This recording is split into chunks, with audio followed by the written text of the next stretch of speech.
What's up, investors? This is an account update. So guess what we're doing? Going over the account. All right. So I'm sitting at 162,700. So a tacked on another $2,000 or so since actually like $3,000 since last time I made a video. It's been a slow grind, but nevertheless it's in the positive. Everything's green. So that's all good. I'm going to take you through the account. We're going to do some relative performance to the S&P 500, see how I've been doing since the beginning of the year, and then we'll go over some details on the account. No extra market thoughts today, but have you seen that ARK 5-year chart? Just saying. Man, that looked bad. I don't know why. I think Kathy was in the news or something, or there was one of these articles down here, and I just looked at it, and it was pretty depressing. I mean, I thought my account's been doing depressing. Here's the year to date. The 1 year chart. Let's go to the 1 year chart. I was down like 20-something%. Well, apparently 30% at some point, 32%. And I thought that was bad, but then I looked at ARK and it put things a little bit in perspective. ARK's been basically the epicenter of this whole entire downturn last year.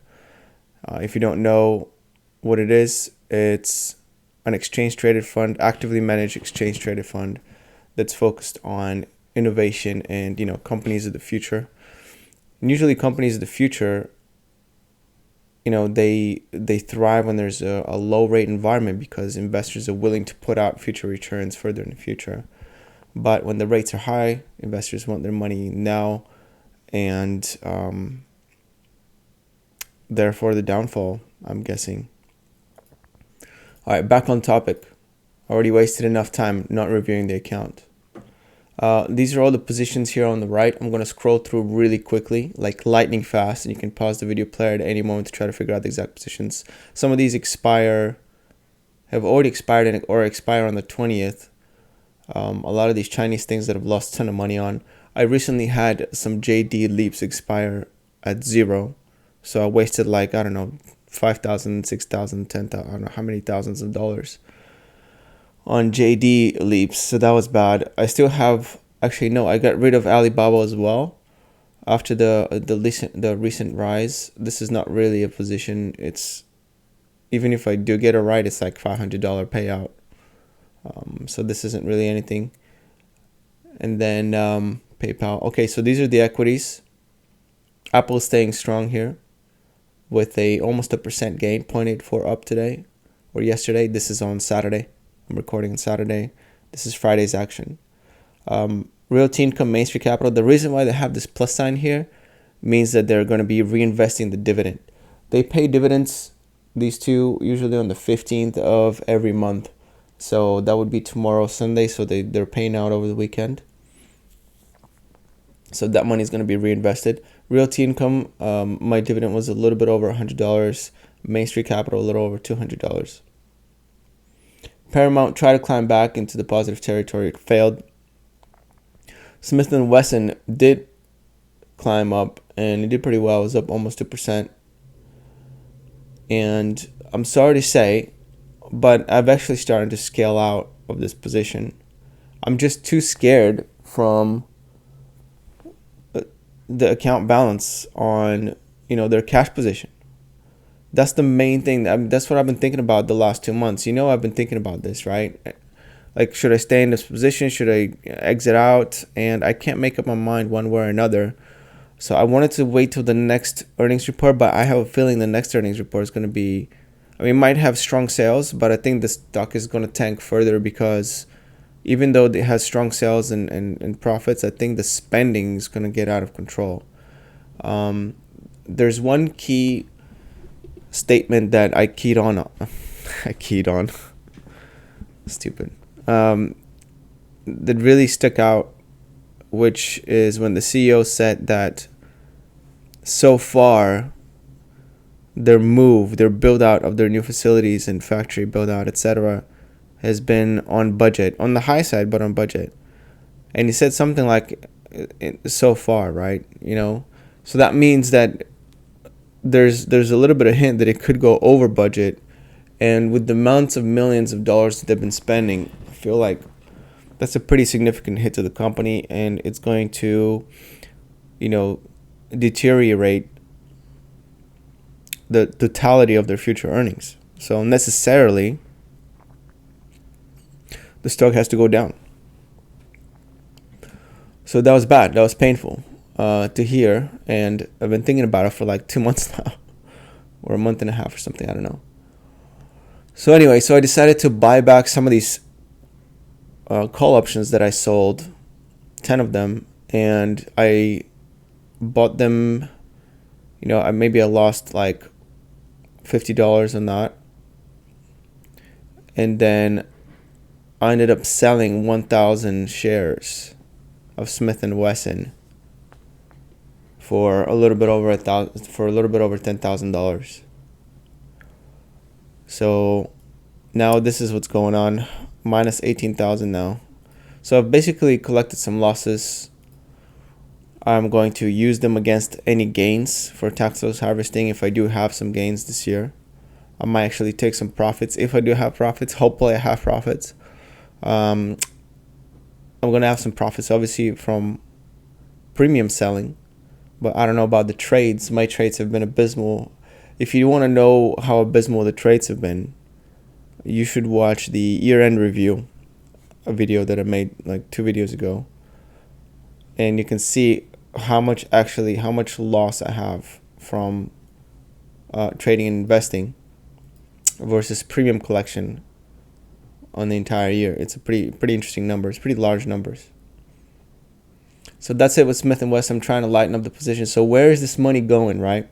Where did the money go? Well, right here. Look at this buying power. 56,000. So I used to be $118,000 in debt to Robinhood. I used to have a margin now at 118. Now I'm only at 93. I mean, at this point, I can call myself prudent. Hashtag conservative investing, Call me Warren Buffett or something. No margin.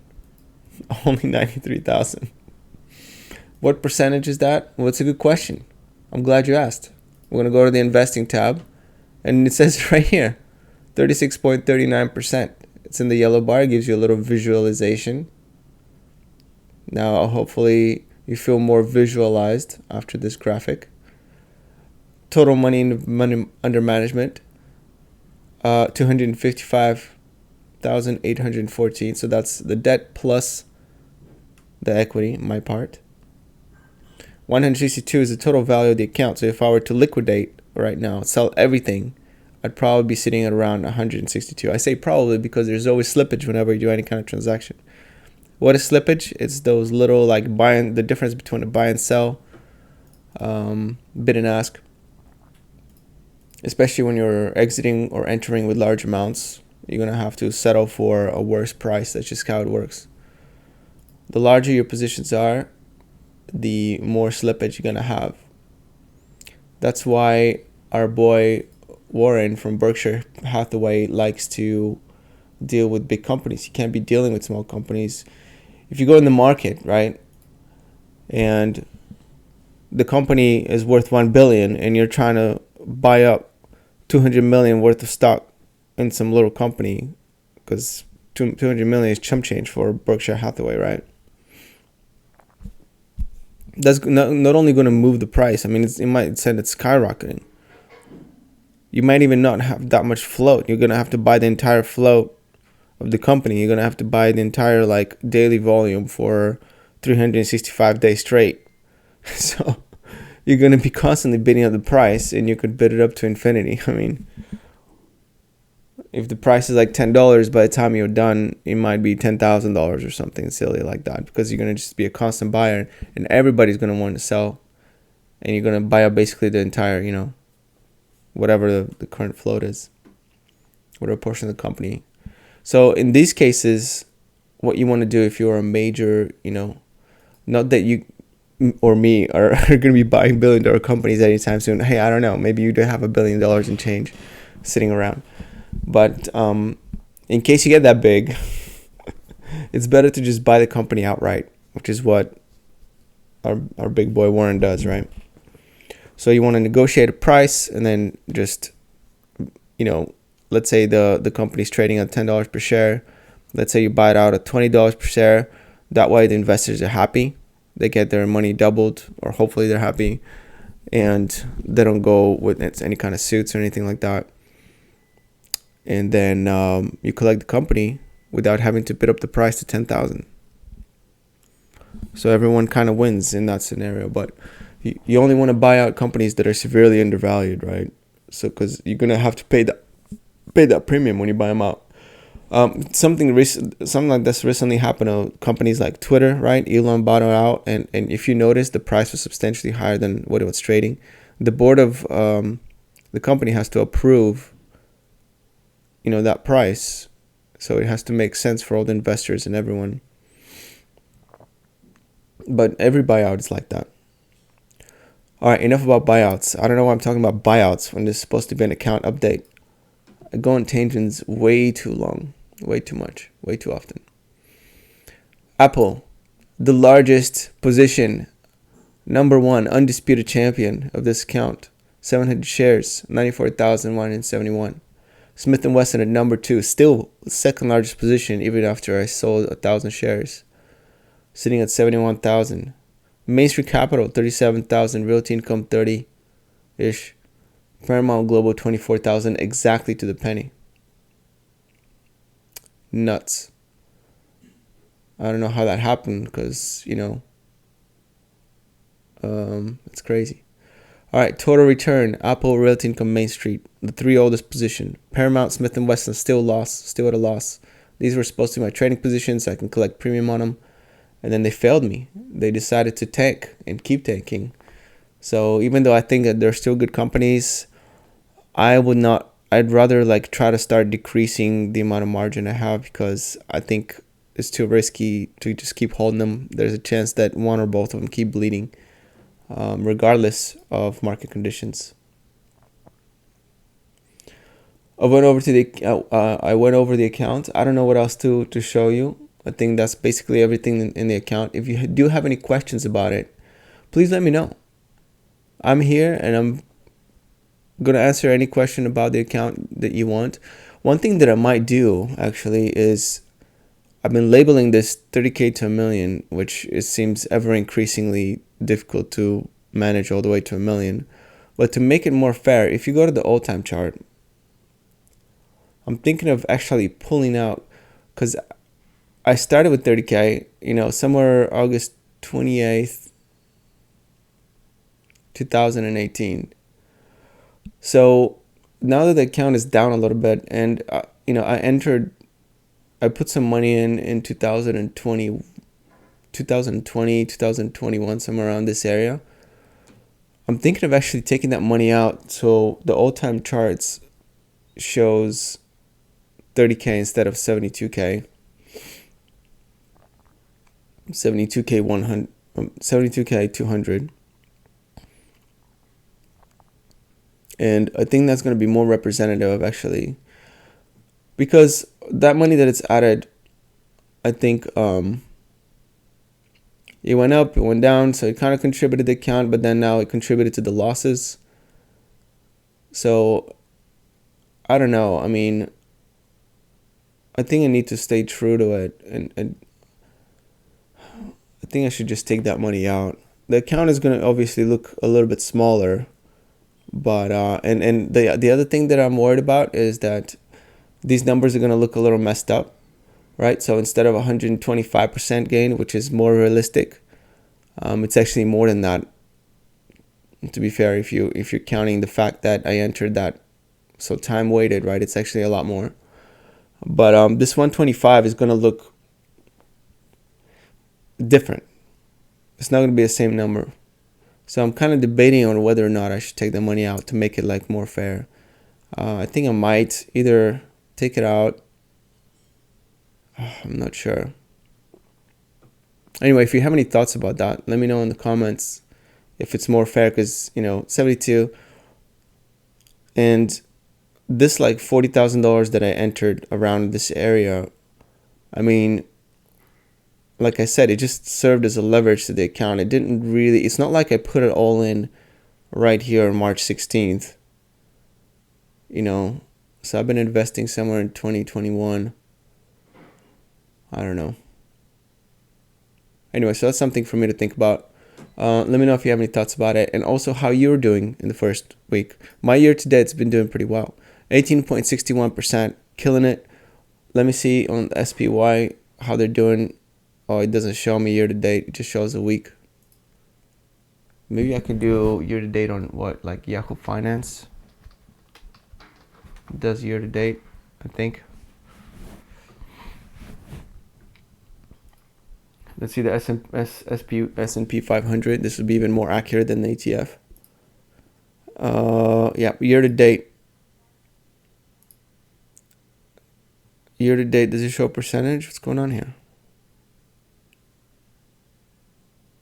It's just a chart. It's just a chart. It doesn't even do.